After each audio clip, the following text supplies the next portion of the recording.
咁但係我哋會覺得都係對我哋一種嘅操練嚟嘅。我覺得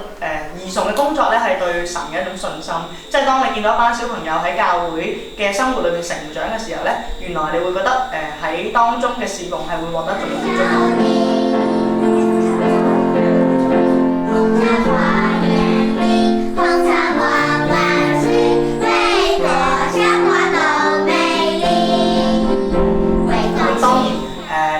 崇拜裏邊嘅小朋友佢哋嘅成長，呢啲都係神賜福俾佢哋嘅。咁所以咧雖然都會有疲乏嘅時候，但係當我哋一班導師共同合力去